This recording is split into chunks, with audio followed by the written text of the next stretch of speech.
Përmbledhje e thellë shpirtërore e maceve. Përshëndetje, miq të dashur shpirtëror. Sot, në këtë udhëtim të brendshëm, do të zhytemi thellë në misterin e maceve, ato qenie të heshtura që ecin mes nesh si hije të buta të universit. Në tapicerinë e madhe të ekzistencës, çdo fill ka qëllimin, vendin dhe kuptimin e vet shpesh, ne pyesim për arsyet e pranisë së disa qenieve në jetën tonë. Por në mesin e këtyre qenieve, prania e maceve ka një rëndësi unike dhe të thellë.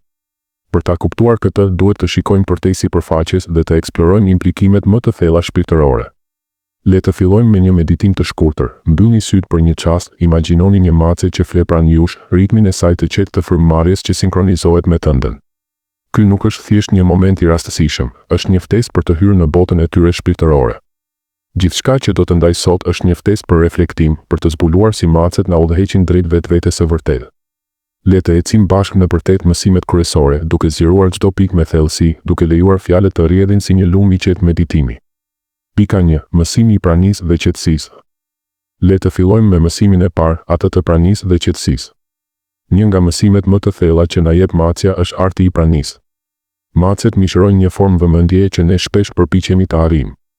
Ato nuk jetojnë në të ardhmen apo në të kaluarën, ato janë plotësisht të zhytura në momentin e tashëm.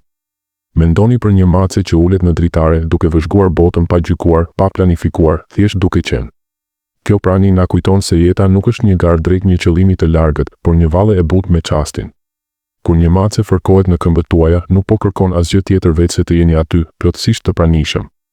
Në botën tonë të shurmshme, ku mendjet tona vrapojnë si stuhi, macet na ftojnë të ngadalsojmë. Imagjinoni të uleni me një mace në prerin tuaj, ndjeni peshën e lehtë të trupit të saj, ngrohjen e butë. Kjo nuk është thjesht relaksim fizik, është një praktikë shpirtërore e mindfulnessit të natyrshëm. Çdo herë që një mace na sfidon të pushojmë, na mëson se qetësia nuk është mungesë veprimi, por prani e plotë.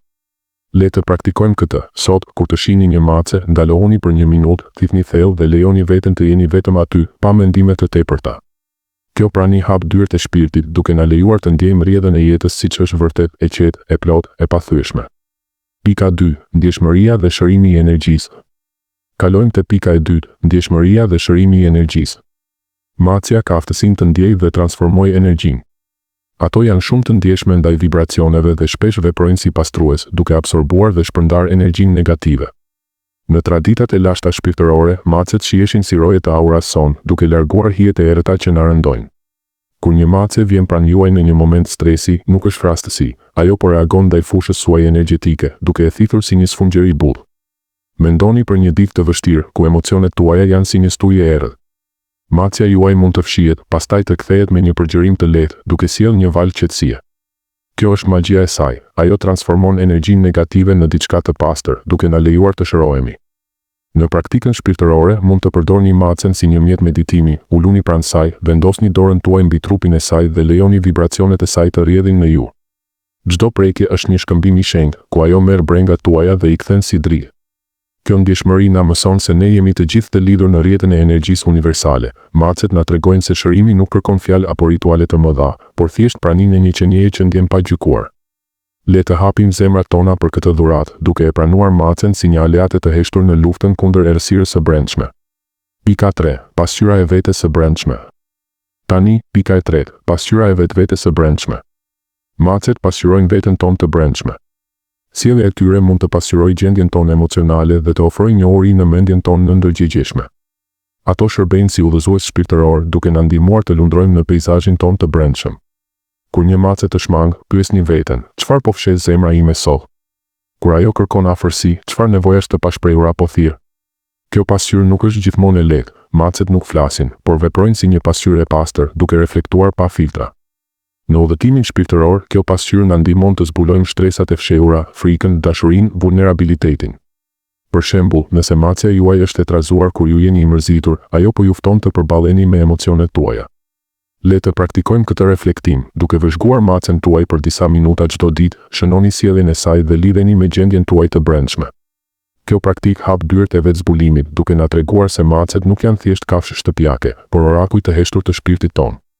Ato na mësojnë se veten e vërtet nuk e gjejmë duke kërkuar jashtë, por duke u shikuar në sytë e tyre, ku reflektohet e gjithë esenca jonë. Pika 4. Vetbesimi dhe hapësira personale. Pika e 4 na çon te vetbesimi dhe hapësira personale. Pavarësia e macës është një tjetër mësim thelbësor. Macet lullëzojnë me pavarësinë e tyre. Ato na mësojnë rëndësinë e vetbesimit dhe hapësirës personale, duke na kujtuar të qëndrojmë besnik ndaj vetes. Një mace nuk ndjek turmën, ajo zgjedh rrugën e vet, duke fjetur kur dëshiron, duke luajtur kur ndjen nevojën. Kjo pavarësi nuk është egoizëm, por një formë e lartë e vetdashurisë. Në jetën tonë të mbushur me pritshmëri, macet na sfidojnë. Çfarë do të ndodhte nëse do të thonim jo pa shpjegime? Ato ecin me një hiri të pathyeshëm, duke na treguar se hapësira personale është e shenjtë.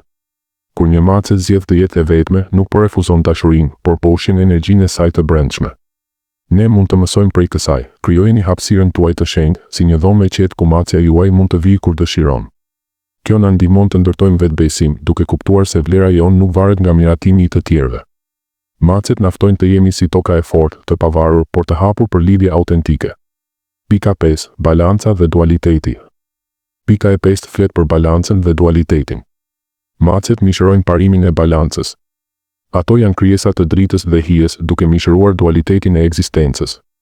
Kjo balancë na kujton të përqafojmë të gjitha aspektet e qenies sonë, si dritën ashtu edhe errësirën.